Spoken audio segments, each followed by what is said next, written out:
I want to welcome you back to another episode of Between Us and Y'all. This is Yasmin. I'm Nafis. And we want to welcome you. Today we're going to be having some guests on our show and we'll introduce them shortly. But before we do, we want to make sure that we advertise for our local businesses. Today I'm wearing a shirt by Malcolm X Grassroots Movement. And this shirt has a hashtag of Black Control with Black Lives. I decided to wear this today because of the current issue that we have in the media with Brother Ahmaud Arbery that passed away in Brunswick, Georgia. And so we want to bring awareness to his case and make sure that we are doing everything that we can to support it. Did you want to advertise? I advertised the shirt before, but this is a Plumzico shirt. It's a camp Plumzico. It's a survival camp that happens every late July. And if you want information on it, then I will put it in the link down below. All right, cool. Okay, so before we get started, our guest today is my good friend Karimah and her son Samad. Can you both introduce yourselves? Hi, how y'all doing? My name is Samad Noble. I'm in Rising Senior at Morehouse College. And my name is Karimah Noble, and I am an ELA teacher, middle school. I teach 8th grade ELA. All right, cool. Thank you both for being here. You are another mom-son duo that I admire. I've known Karimah for a few years, well, a long time, but got acquainted a little over the last couple of years, gotten a little closer. Yeah. And I have watched her children grow, and always said I wanted my son and her son to get to know each other. So for the people that are listening, if you want your sons to get to know them too, you can reach out if you want. All right, so with all of our guests. It's a pleasure to be here. Thank you. Thank you for being here too. You guys look real comfortable outside. Weather nice? Is it yes, nice? Enjoying the on the deck, man. It's very nice. It's very nice. Beautiful day. Beautiful day. All right, cool. All right, so we usually start with our first question that we address to all of our guests. And that is, our family motto is work hard, pray hard, love hard, and pray hard. We try to incorporate that in everything we do. And we wanted to know if you all had a family motto. And if so, what was it? I mean, we don't necessarily have a family motto, like nothing that we've actually defined that this is our family motto. But if I had to come up with a family motto, I definitely say, I've got your back. I think that that's a good motto for our family because regardless of what's going on in life, we have 3 adult children. Mine is one of 3. And I think that they can all say that no matter what, goes on, whatever, my husband and I have their back, they have each other's back, we have each other's back as a family. And so we try to make sure that, we're there for each other whenever, whatever come what may, whether it's, in good times or bad. So I think for me, that would be a good motto for us. What do you think, Samad? Kind of to piggyback off what my mom said, we don't necessarily have a motto, but if I had to come up with one, I would probably say together we're strong. Oh. Because then no matter what's going on in our lives, because we all, live our different lives at different points, but we always come back to our family roots. And we all know that as long as we do have each other and that we come to each other and confide in one another, that will always be okay. Wow, I love that motto. It's really good. And that's something I think any of our listeners could adapt in their own lives, if within your family. I think that's a dope motto. Thank you for sharing that. Okay. All right. And so today our topic is going to be on drugs. This is a conversation where we're going to specifically focus on profit versus abuse and peer pressure. This is something that a lot of families have conversations about in different ways. And so we're grateful that our guests are going to be joining us to share in conversation with Nafis and I about this particular topic. So we're going to right into our first question, and either of you can answer. You're breaking up a little. Can you hear me? You guys are breaking up a little. You're breaking up just a little. How about now? That's a little better. You're good now. Okay. All right. So we're going to jump right into our first question.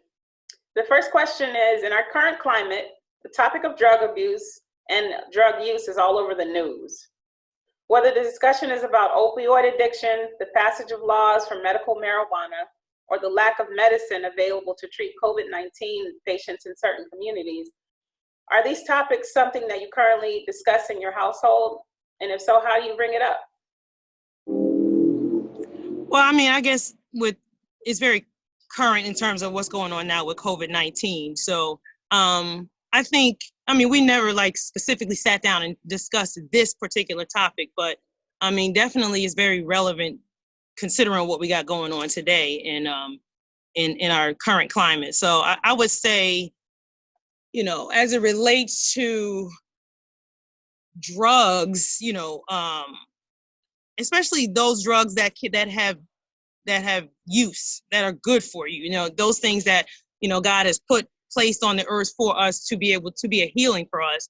I think that, you know, it's definitely something that we should be considering in this current climate, because as like, I mean, what we have right now, the alternative is what? Pharmaceuticals.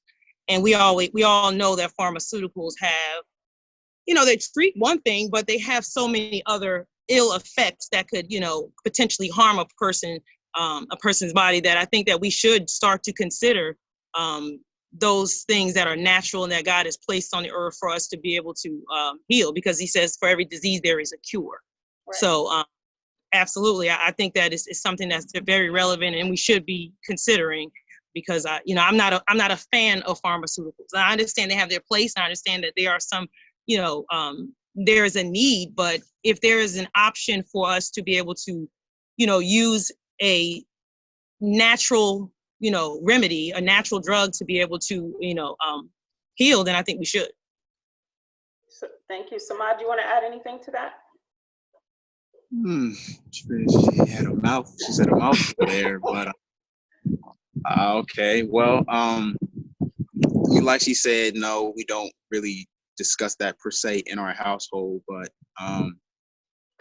I believe that the whole topic of, you know, good drugs versus bad drugs, drugs that are used for natural healing and alternative drugs, I personally feel that it's all a matter of perspective. Mm-hmm. Because while one may feel that a certain type of drug that someone uses isn't helping them or helping their body or helping their mental, you know, they may feel that it does. So at the end of the day, for me, I feel that when it comes to drugs, that I feel that it only becomes a problem is when you have some type of other ailment going on or something that you're trying to treat. Like, let's say you have one person may have like depression, or if, you know, if someone is fighting, like, you know, or just feeling really, really low and just not in a good place, then that's when I feel that when you add drugs to that, it has a negative connotation. But outside of that, I feel that it's all a matter of perspective for the said person. Okay. Thank you for sharing that. You all share some similar, you know, the way that we feel about the topic as well. We have conversations about it.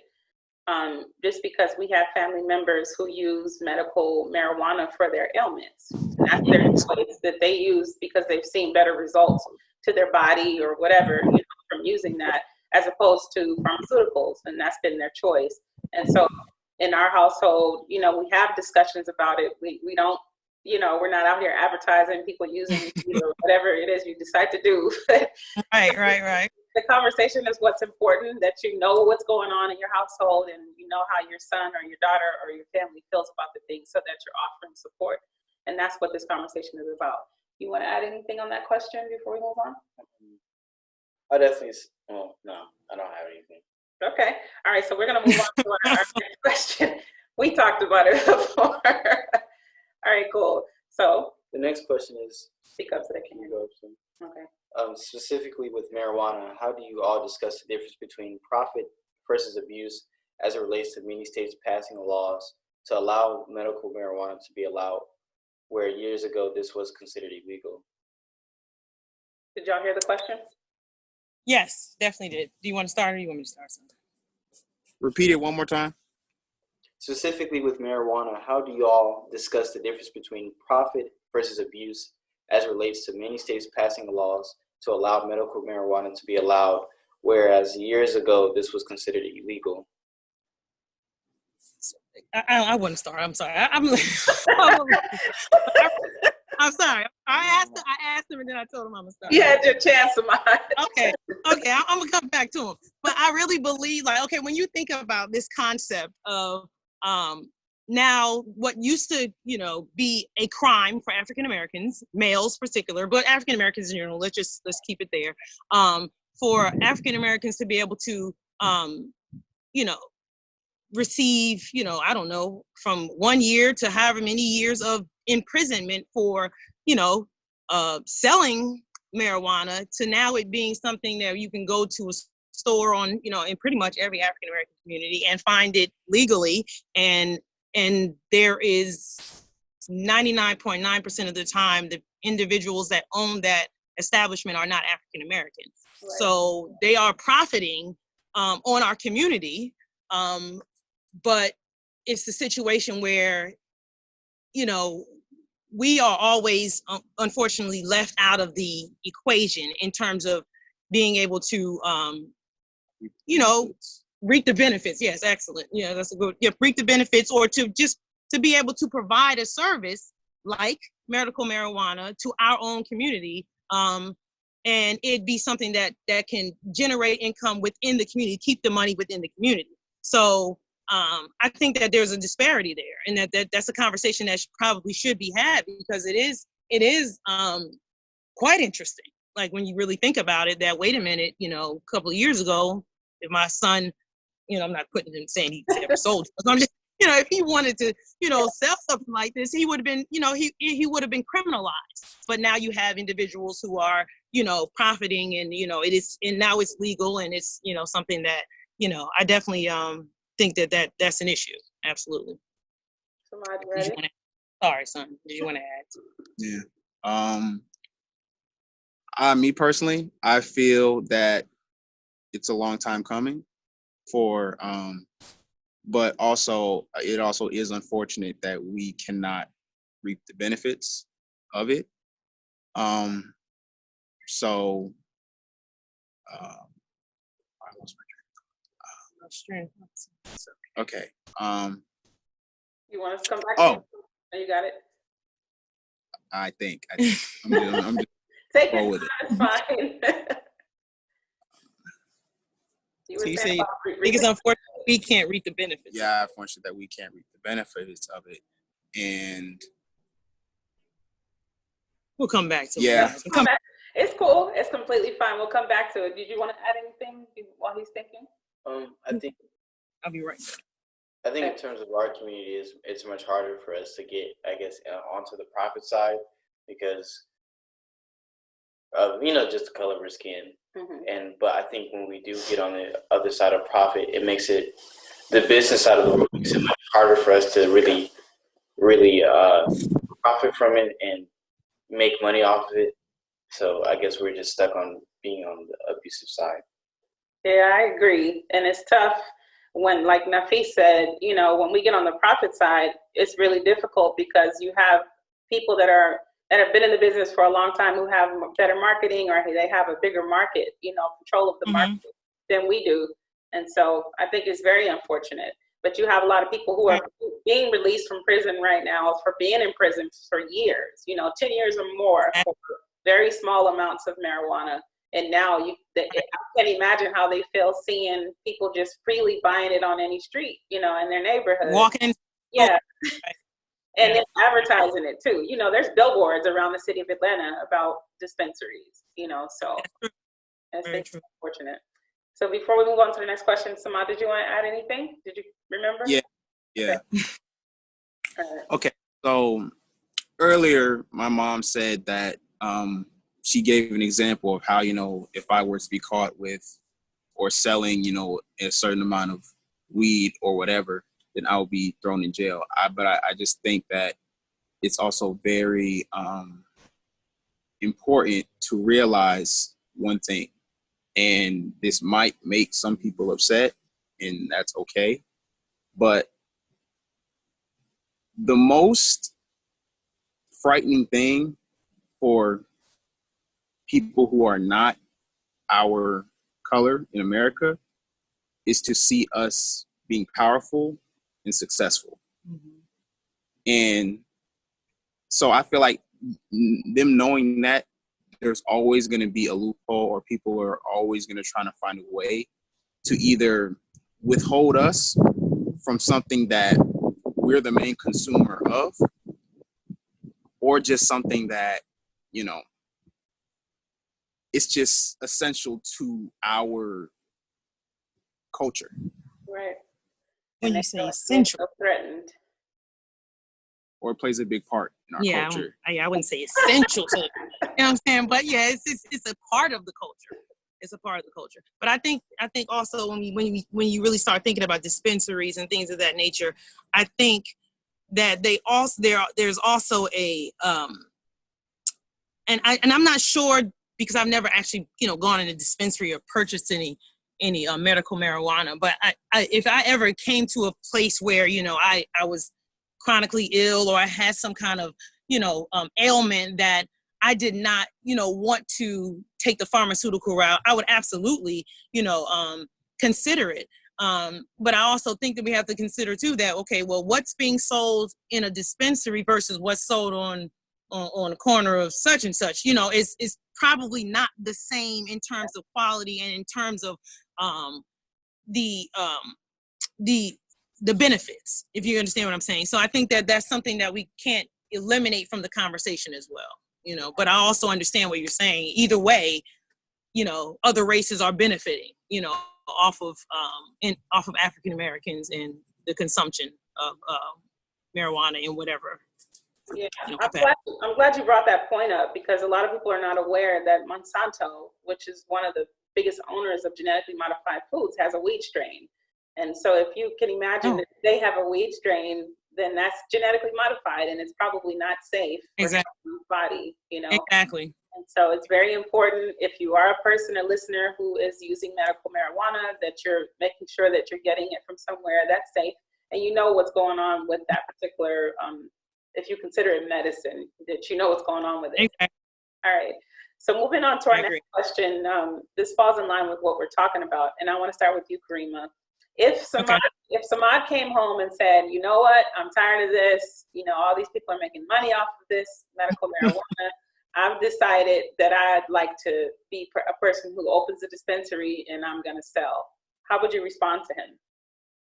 I mean, my son is grown, you know, I would not really be able to say much else. I mean, if he's got a business plan, this man is, you know, put himself, you know, his money's together, and he's done what he needed to do to, you know, get his business up and running. I don't know that I would be able to have much say in a grown man's, you know, affairs. However, I would definitely, you know, I would just have to make sure, like you said, that you know, he's aware of, climate, you know, what the climate is, but not only that, but exactly making sure that what the product that you are, you know, providing to, you know, to the community is good. It's not harmful. It's not, like you said, genetically modified, or it's not laced with this, or it's not going to cause individuals in the community to be harmed. You understand? So if it's something that will produce a good for the community, and there are people who, you know, have had tremendous results, you know, using medical marijuana as opposed to pharmaceutical drugs, then I mean, I don't know that I would be able to, you know, object on, you know, a huge level. Now, is that necessarily the, you know, career choice I would want my son to jump and dive into? Not necessarily, but at the same time, you know, I would have to make sure that he, first and foremost, checks his intentions.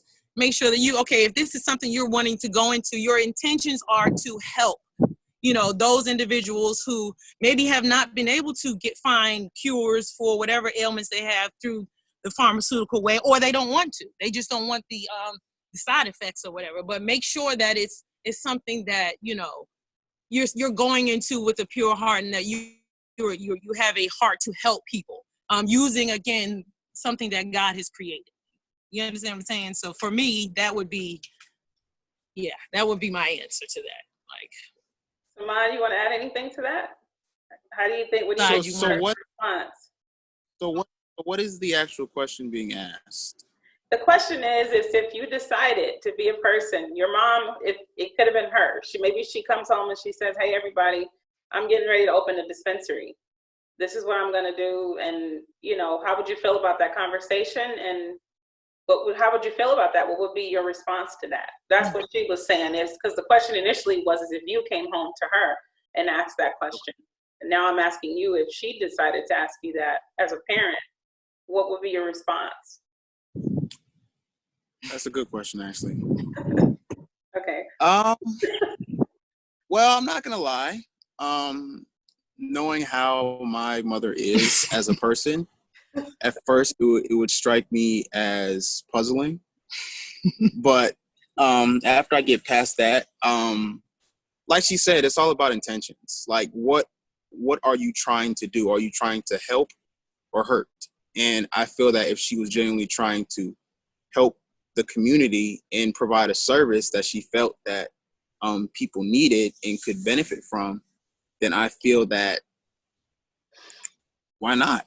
It's just because it's not conventional doesn't mean it's not effective. Okay. So I feel that as long as she has her head on straight, she has a plan, she's mapped it out, and she believes in what she's doing, and she believes in, the system that she has, then I believe that if she can be great at it, go for it. Okay. Thanks. Cool. How about you? How would you feel in that face about me coming to you and saying, this is what I'm getting ready to do? For me, I think I would be, I don't know, it would be a little shocking, but then kind of to piggyback off what he said, I guess where if I know your game plan, and if you know your game plan, and you're very confident in it and courageous, then there's nothing that should be able to stop you in doing that. And knowing what intent that you have, because the intent, that's where the problem comes in. Because if you're just saying, well, this is what I want to do, but you're not really thinking it through, or the people that you wanted to really affect, then what's the point in doing it? So that's I think it would just be kind of starstruck, but I mean, like you said, go for it if that's the way that you want to make your money. Folly. So it's important. We're gonna move on to our next question. Before we do that, it's important for us to open. Bring up a little. Can you hear us? Can you hear us? It's breaking up just a little. I think it might be the wind, because we can hear you guys fine. Can you hear us? Oh, okay. Yes, we're good. Okay. Yeah, so I was saying that it's important for us to have these types of conversations. I know we've been talking about medical marijuana for the conversation, but that's not the topic. The topic is about drugs. And honestly, oftentimes, mothers and sons are not having these conversations in the ways that we're having it right now. A lot of people are very afraid to touch the topic. They're afraid to bring it up, especially in Muslim families, because when somebody starts talking about drugs or anything at all in a positive way, then the first thing usually in Muslim families that somebody might say is, don't talk about that. That's forbidden. That's haram. Not realizing that our young men are in society. They have friends who are using drugs. They have teachers that are using drugs, and they're seeing it all around them. So they need to be armed and prepared to be able to respond to anybody that they're interacting with, or if they're approached with it, or deciding to use it themselves. They need to know how to handle themselves. And so I appreciate you all being open to have the conversation, because a lot of people are very afraid to do so. So, Ma, did you want to ask something before we moved on? It looked like you was about to say something. I mean, I'm not pressuring this might you. It's up to you. This might be controversial, but when you were talking about how a lot of Muslim families don't want to have the talk either about, drugs, how they're used.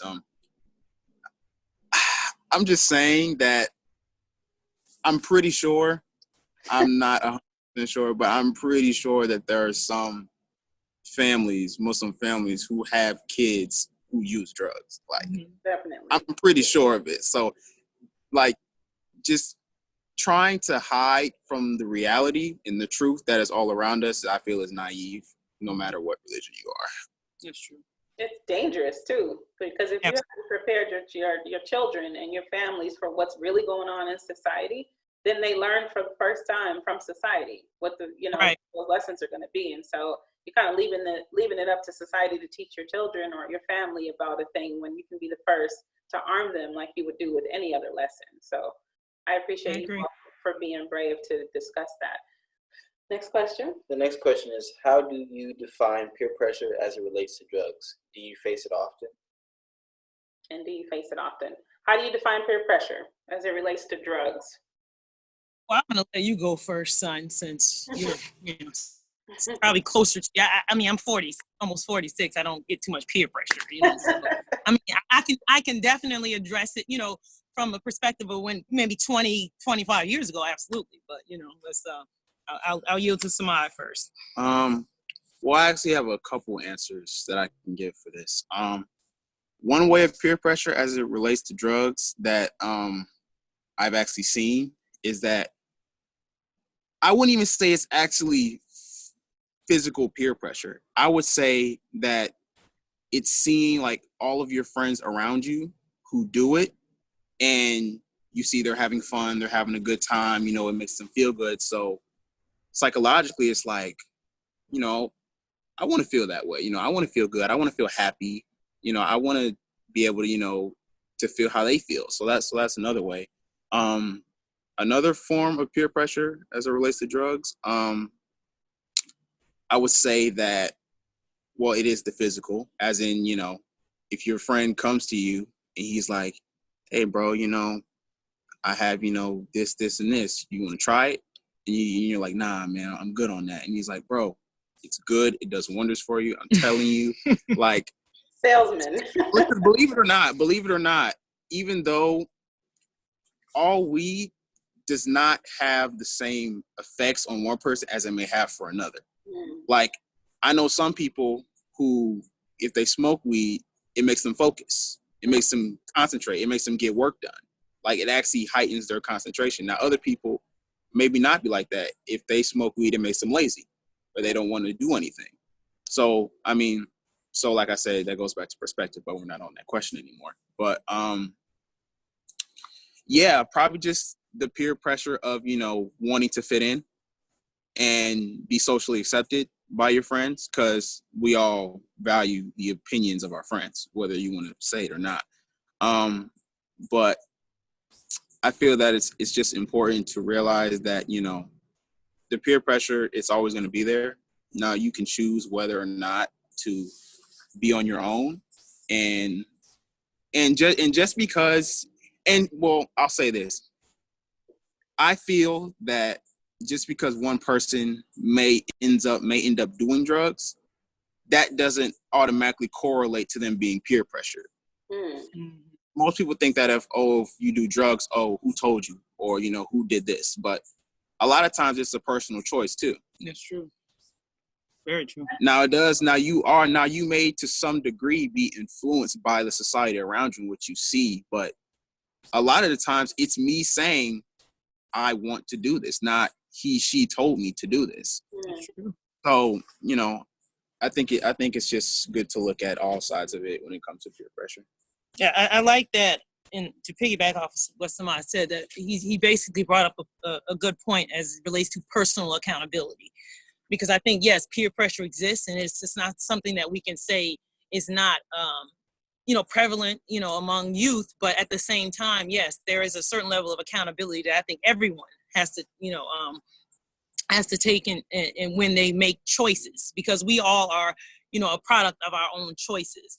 I can, go back into my youth, 49, I don't know, 26 years or 7 years ago, 27 years or so ago, when I was in college, and this, I'm not ashamed to tell my story because it shaped who I am today. It's hilarious. And I'm not going to go into the long story, but I'm just saying, I was a freshman in college, fresh out of, Muslim school, had, never really been on my own, and so you get, and if you're not careful, and you don't guard your associations, and you could be easily susceptible to certain things. And so I can definitely say, when I was, my freshman, maybe not freshman, sophomore year. Yeah, I definitely, started, gravitating towards the wrong crowd. And that was part of the socialization at an HBCU. Like, hey, this is how we turn up, or whatever the case may be. And I think that for me, growing up in a Muslim home and having, had the seed planted, when it allowed me to, be able to, bring, come back to what that was, I was already instilled in me.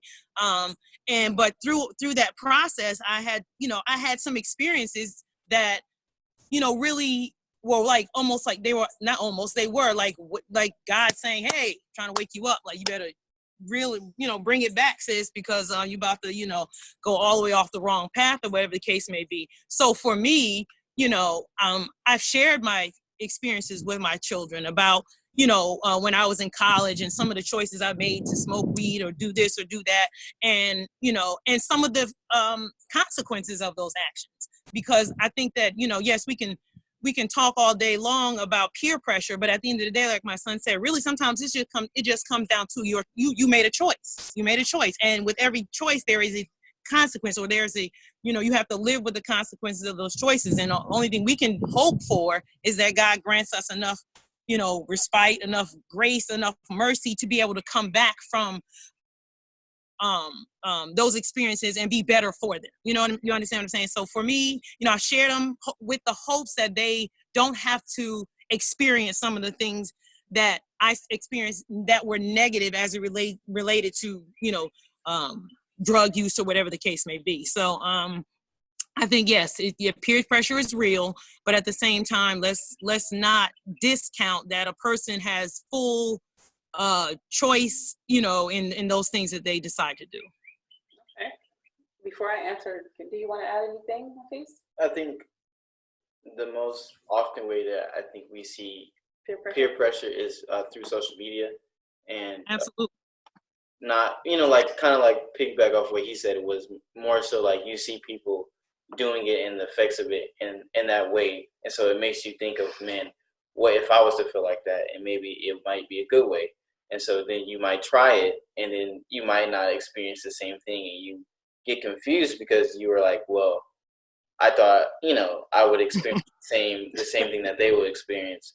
And I think that's like the way that I see it the most is through social media, because almost everyone's on social media, and there's so much things that people are promoting in terms of drugs. So, if your favorite rapper is doing it, why not you do it? That's right. Yeah. So is the best and the worst cancer that we have. Yeah, definitely. And before I answer as far as my perspective, I wanted to make sure our listeners know that it's very important to understand your family history as it relates to drug abuse. Sometimes people, when Samad, when you were talking about how a drug might impact someone differently, sometimes people are not aware that addiction might run in their family. For instance, addiction runs in my family, so me trying out something, alcohol, for instance, alcoholism is a strong drug in my history. It might affect me very differently than it might affect my friends. Whereas I might end up having some adverse effects, as opposed to my friend who can drink all night, because I have a history of addiction in my family, so it's very important to know that. But I wanted to also give the perspective of peer pressure at work, because it's something that I experience now as an adult, where I have coworkers. I work, in a fast-paced, environment, corporate environment, and the drugs that are being advertised just very casually all the time have to do with staying awake and losing weight. And so there's always a thing about, I've been up for the last 15 hours and I didn't need any sleep. I got so much done because I've been taking this, and so people are advertising it, and I could just get some if I wanted to, from my coworker if I wanted. And the pressure, kind of like you were saying, Samad, about you want to perform just like that person, because you're seeing that I can't stay awake. I'm falling asleep, I can't perform as better as well as they're doing, I want to do as best as they're doing because I want that promotion. So then I might start thinking, you know, in the corporate world, maybe I'll try that, you know, maybe I'll try it. And then I start seeing their performance and start using it more, you know, or I'm seeing that I'm hitting the gym every night and I'm not losing weight as fast as this sister, you know, who's a couple of stalls down from me in the office. And I'm trying to figure out, you know, what are you doing? Because something's happening to where your waist is getting way thinner than mine faster. And you never go to the gym. And I see you eating pizza and all this kind of stuff, you know, and I had a person at work tell me, you know, she was using a drug called fen-phen, you know, which is a drug that causes you to lose weight. And it's a thing that's very dangerous actually for your body, that it became like outlawed and stuff like that. And they ended up producing a whole different kind, but it's very prevalent in the corporate world that I work in, where peer pressure is a big thing as it relates to drugs. And I said that because I want to make sure our listeners know that it's not always just our young men who are being faced with this idea of peer pressure. It's very prevalent at work, where people want to perform and they want to, you know, they equate that performance to productivity. So if you're somebody who's facing that, that's listening, please make sure that you are taking care of yourself and not abusing something to the point that you hurt yourself. Absolutely. All right, so we have about 2 more questions. Now I want to now talk about what are some examples that either of you can answer this, that you would say to handle peer pressure as it relates to drugs that have been ineffective. I know, Karimah, you might remember back when we were in school, they had that campaign called DARE, you know, where, you know, what was it, drugs? I forgot what the acronym even stood and they had the commercials where, you know, they had the frying pan. Yeah, the hot frying pan, and they crack the egg in the frying pan, your brain on drugs. And you know, I'm a teacher, so it's very interesting that you bring that up, because I actually showed that that commercial to my students. And I forget how I incorporated it into the lesson, but but when they saw it, they were like, oh man, like they looked at it like, oh, that wouldn't, you know, like if this was on TV today, I would just be like, click. Like, so, you know, I thought, like, growing up, like, oh wow, that's a real good visual. Like, that gives you a visual of your brain on drugs. But showing it today, like, I literally showed it to my students and they were like, this is ineffective. Like, it was, yes, nothing, right? You know, so I mean, I guess if they tried that, I don't think that it would work today, for sure, because it's so socially acceptable. Like you said, if you're like Nafi said, if your favorite rapper's doing it, why not me? Or, you know, if it's just acceptable on social media, I mean, just across the board, like it's become so normalized that I don't know that there are very many. I mean, you got it in the music. It's glorified in the music. It's glorified in the videos. It's glorified pretty much in movies, everywhere. So I'm not really sure what could be used in our society today. I mean, it worked for us back then, but I'm stumped on that one. I'll throw it to Samad and see if he might have something, but I don't know that there is really any. I know it would be ineffective today. This is your brain drug, because people are like, oh, come on, stop all that. They don't even equate it to that, you know. So, Samad, have you had people come to your school to try and convince you, like, don't use drugs and this is the reason why? Has that happened at Morehouse? No. No. Well, but the question you said, examples of ways that are ineffective to keep you from giving in to peer pressure that are ineffective. While he talks. Well, hilarious. I only have one example, and I feel like this is when we were younger, we kind of, because we were young and, you know, we were all happy all the time. We were kind of like, yeah, but now it's kind of like, remember we used to get those little wristbands that would say no to drugs? Yeah. Like, back then it was like, I would look at it and I'm like, yeah, like, drugs are bad, you know? Never do drugs, like. But now I think back, I'm like, that wristband was really pointless because it didn't really do anything in terms for, like my mom said, like getting people, like she said, it's socially acceptable now. So it's like, what does say no even mean? Like, but what? Imagine that. Like, imagine a world where you know, everybody wore these bracelets in solidarity to say no, to like imagine a world where like, I don't know, rappers, came on the 2 Chainz is on there with this, they know the drugs, bracelet. You know what I'm saying? I'm just saying, like, whoever the latest whoever is rapper, imagine a world where that happened. And would that change the way the youth look at drugs? Because if they're glorifying it, then all the youth say, yeah, well, this is what we do. But if they're like, nah, this is whack, don't do this, do this, I think it would change the perception. Like, so I think it would be effective because whatever, the rappers or the athletes and, all those people that our youth look up to, if they were to get on board with a campaign like that, I think it might, it might be effective. It could. I mean, because I think what you're saying is actually really valid because the thing is, people can sell anything. When it comes to somebody that you follow, people will believe what they say and think that they know more about a thing just because they're a rapper. On one of our episodes, we talked about the artist Summer Walker. She's an artist that sings and she talks about her social anxiety, and how she has an issue with performing in front of people because she has this issue with social anxiety. And before her, I hadn't really heard anybody, in her generation, younger people really talking about that.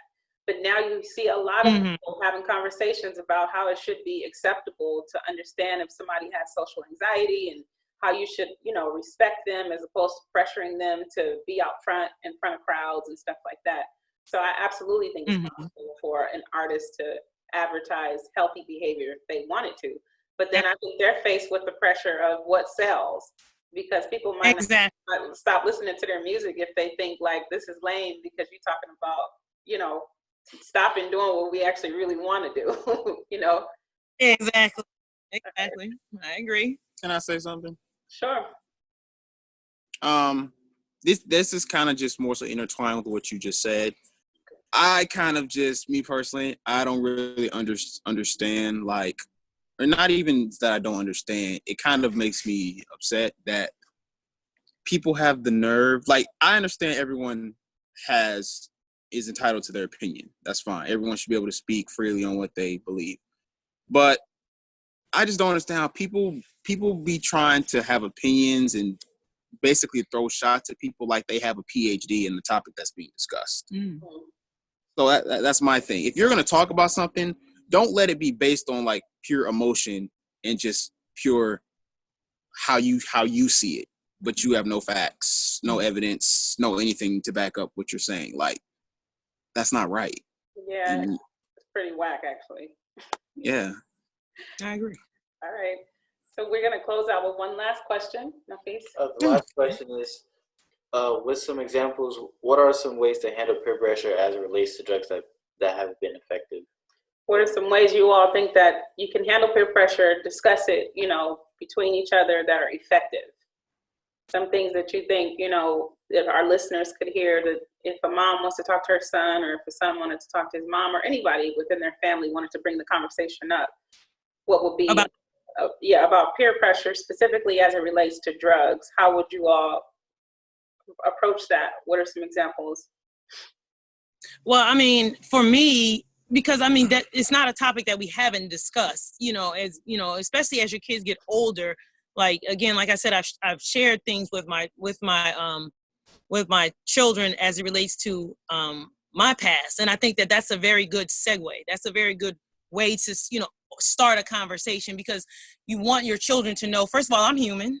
I'm not perfect. I'm not an angel. I have done things in my past that I'm not proud of, but that I learned from, and I don't feel like you have to learn. You don't have to do the same thing I did you don't have to experience the same thing. You can just take my word for it. There's some things you don't have to experience. You can just take my word for it, because the reality is if you do what I did, you're going to get the same result, right? So I think that just being open as a parent, for me, being open enough to, share, my stories. I don't go into no serious, depth about things, but, just enough for them to be able to understand that, wait a minute, okay, my parents, have gone through some things, and they came out on the other side okay, and they're, they're good now, but not beyond that. I think for me and my husband, we've we've always, for us, we strive to have to set the example for our children. Like, I'm not a do as I say, not as I do parent. You know what I mean? Like, in there, and to each his own, and I'm not throwing any shots at any parent, but I just feel like you have to walk the walk, not just talk the talk. You know what I mean? So you have to be an example. So I think, if nothing else, it's important as parents for us to model that which we want our children to, do. Now, does that mean that all the time our children are going to stray or, go in whatever direction they want to go in? That, I mean, I'm a good example. My parents, like I said, grew up in a Muslim home. My parents, I never seen drugs, alcohol, cursing, none of that stuff in our house. We prayed 5 times a day. My parents were, I can say, they set an excellent example.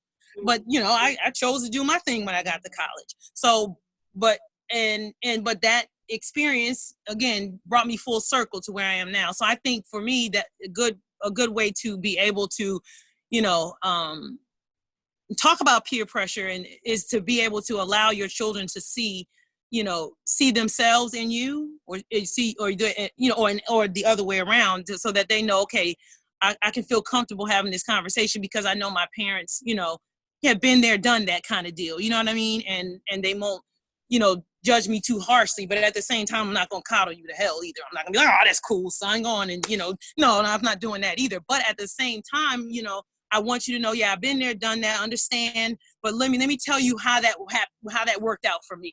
And I can assure you that if you do the same thing I did, it's probably going to go there for you. It might even be worse. So just using your own life examples, if you have any, or examples in your family.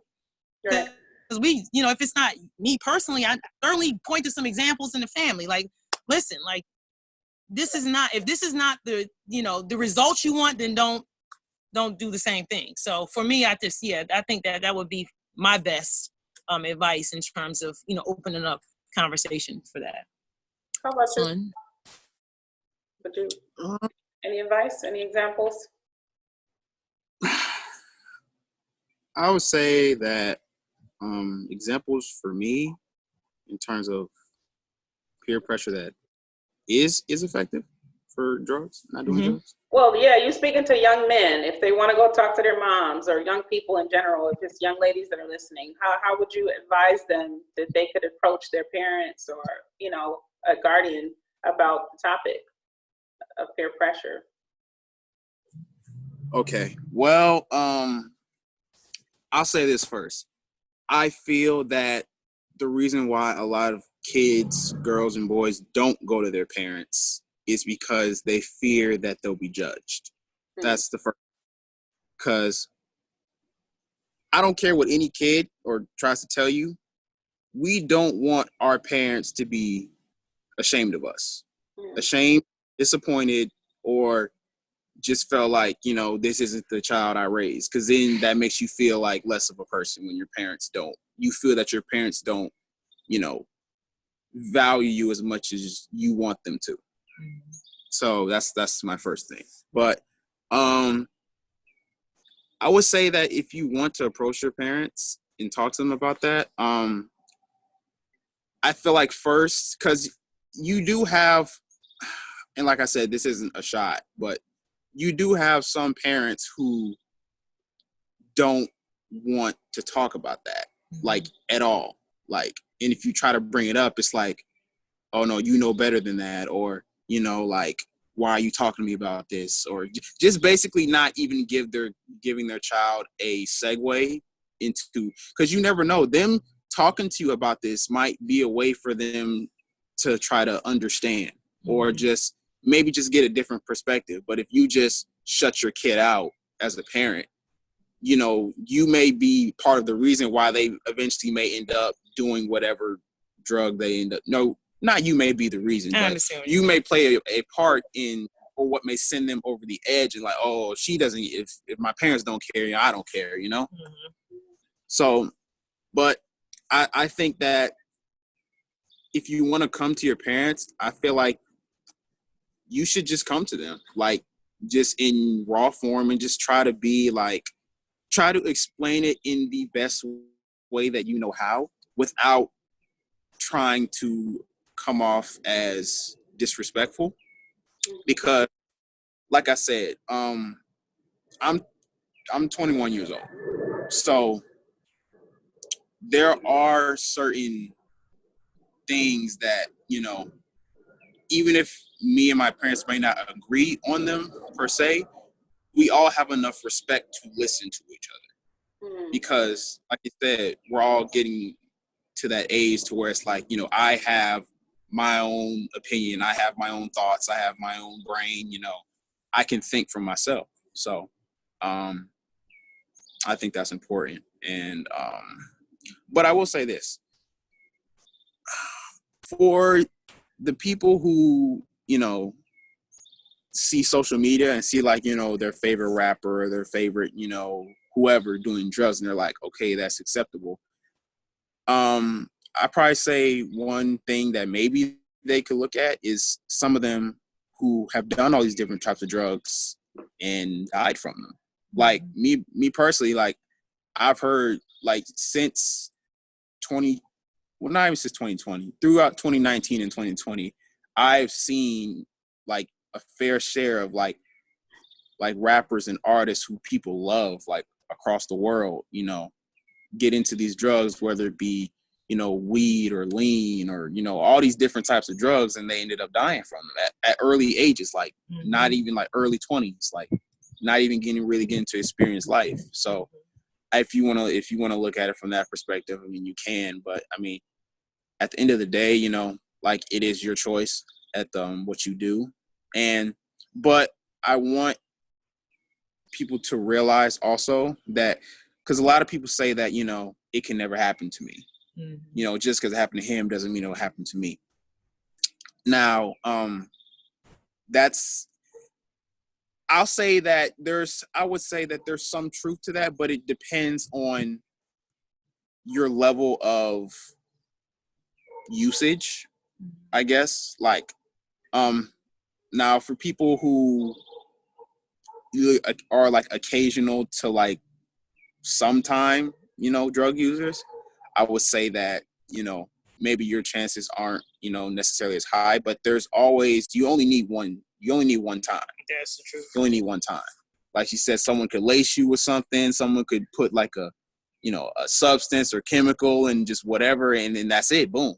So be aware, always be aware. But and I say err on the side of caution. I would say that. I mean, I just to add one thing, I think that as somebody was talking, it came to me. I think that another effective way for some, youth who want to, have this conversation with their parents, that they're not comfortable just coming to them and talking and just coming out with it, you might be able to write. Like I think, writing can be very effective. Like just write your thoughts down, and maybe you take that letter and you slide it under your parents' door, you know what I mean? And let them read it when they wake up, you know what I mean? So at least if it's a way to be able to open up the conversation. If you're not comfortable coming to them and actually saying it, put your thoughts on paper and then give it to them and let them read it, let them digest it. And then, maybe you all can come back, to the table at a later point, and, and open up the conversation that way. And just one more thing. Try to, because the thing is, I feel like in order to talk about something like that with your parents, you have to have a wholesome relationship as a family in general. Mm-hmm. Like if your family life and your family relationships are bad or toxic or, just unsettling, then of course you're not going to feel comfortable wanting to talk to them about, a topic as big as that, because it's like, well, if I can't talk to them about, something down here, how can I talk to them about something that's up here? So yeah, that's just. All right, we want to thank you both, Karimah and Samad Noble, for joining us today with this very important topic about drugs. This has been very informative. I appreciate the openness that you both have.